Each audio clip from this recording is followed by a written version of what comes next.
Hello everyone, welcome back to my YouTube channel economics by Renu.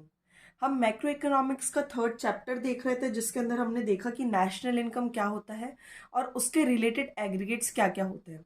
अब हमें उसका last part देखना है कि जीडीपी और वेलफेयर का मतलब क्या है in reference to our national income. तो हम जीडीपी को वेलफेयर के टर्म में क्यों कंसिडर करते हैं, पहले वो देख लेते हैं। तो जीडीपी का मतलब क्या होता है कि हमने कितनी गुड्स एंड सर्विसेज प्रोड्यूस करी है एक अकाउंटिंग ईयर के अंदर, यानी कि हमारे कंट्री में कितना प्रोडक्शन हो रहा है।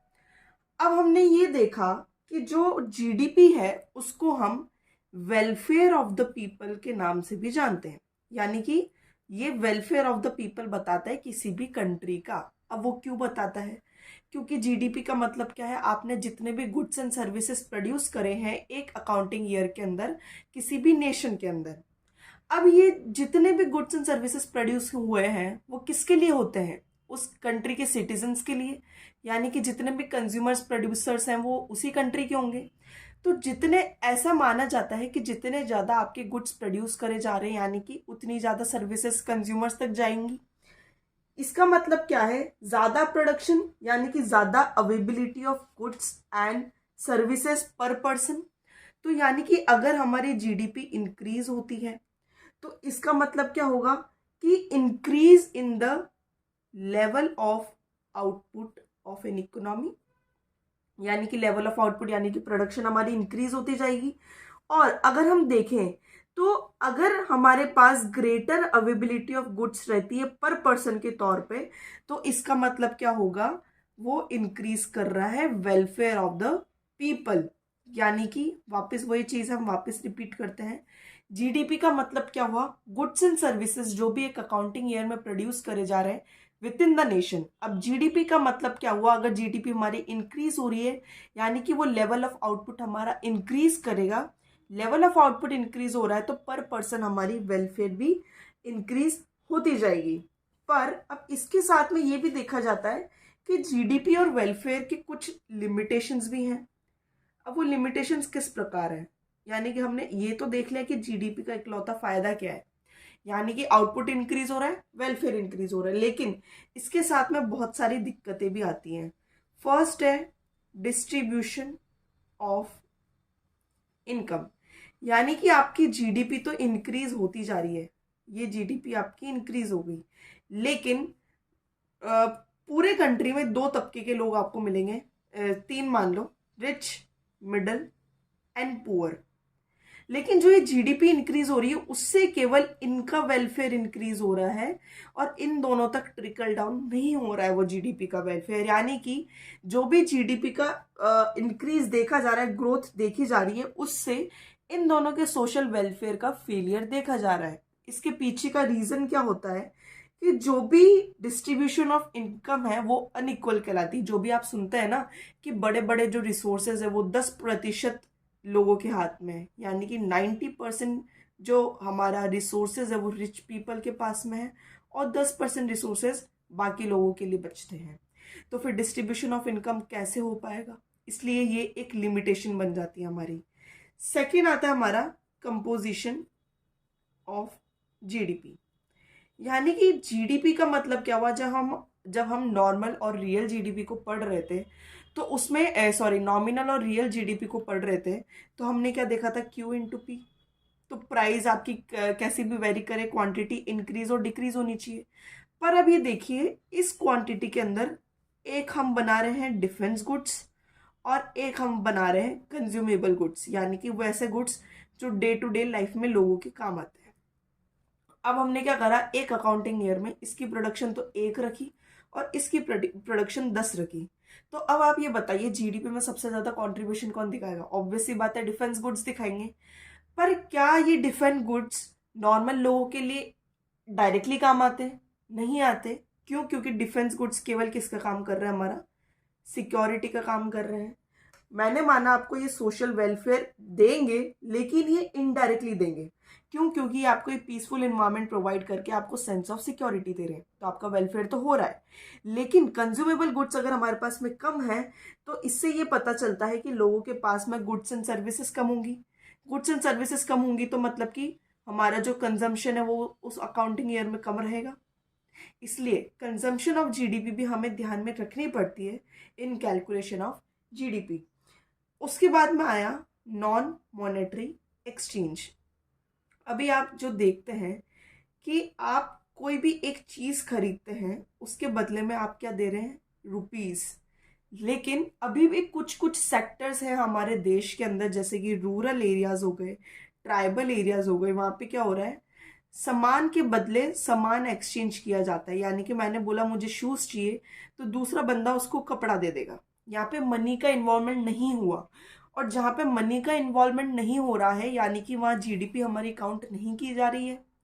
तो ये एक ड्रॉबैक हो जाता है कि जितने भी बार्टर सिस्टम हो रहे हैं, उसकी वजह से हमारे जीडीपी के अंदर डाउनफॉल देखा जाता है बहुत सी बार। क्योंकि ये जो एक्सचेंज हुआ है, अगर इसके अंदर पैसा इन्वॉल्व होता तो वो भी डायरेक्टली जीडीपी में काउंट किया जाता।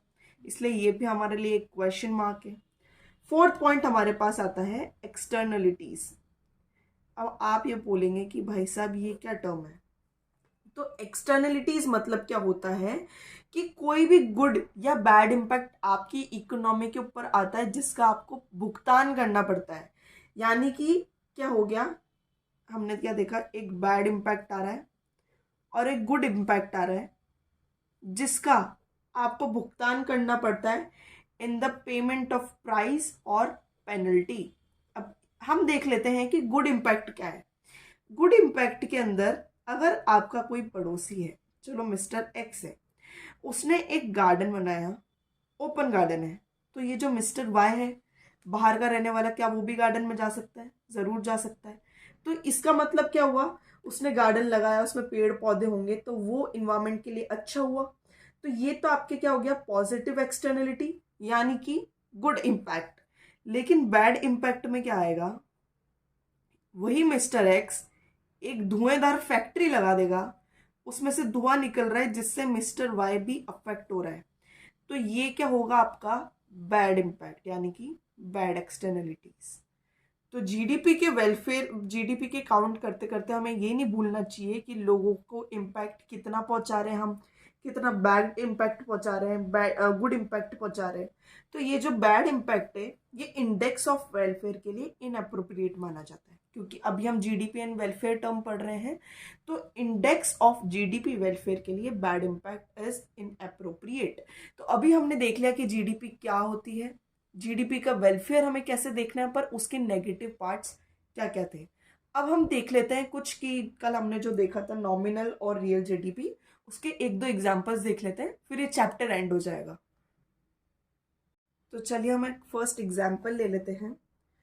हम न्यूमेरिकल्स देख रहे हैं जो कि आपके 2 या 3 नंबर में पेपर में डायरेक्टली पूछा जाता है। आपको कुछ कुछ टर्म्स दे दिए जाएंगे और कुछ उसमें से निकालने को बोला जाएगा। जैसे कि फॉर एग्जाम्पल आपको बोला गया है कि आपकी रियल जीडीपी कितनी है, 200 रुपीज पे स्टैंड करती है। और उसके बाद में इन्होंने बोल दिया कि आपकी प्राइस इंडेक्स उन्होंने कितनी दे दी है, 110। अब आप कैलकुलेट करिए इसमें से नॉमिनल जीडीपी। अब एक बार रिकॉल करने की कोशिश करिए कि नॉमिनल जीडीपी का हमने फॉर्मूला क्या देखा था। तो इसका आंसर कैसे रहेगा, nominal GDP equals to real GDP into price index upon 100। ये हमने पहले फॉर्मूला देखा था कि GDP at constant price equals to GDP at current price into price index upon 100। बस अब इसी फॉर्मूला में जो मिसिंग टर्म है उसको छोड़ के बाकी की टर्म्स हम डाल देंगे। हमें नॉमिनल जीडीपी निकालनी तो इसको एक्स ले लीजिए, रियल जीडीपी निकालनी 200 इंटू 110 अपॉन 100। एक जीरो से एक जीरो गया, दूसरे जीरो से दूसरा जीरो गया। तो यानी कि हमारी नॉमिनल जीडीपी कहाँ स्टैंड कर रही है, ₹220। सिंपल सा सवाल था, सिंपल सा जवाब है इसका।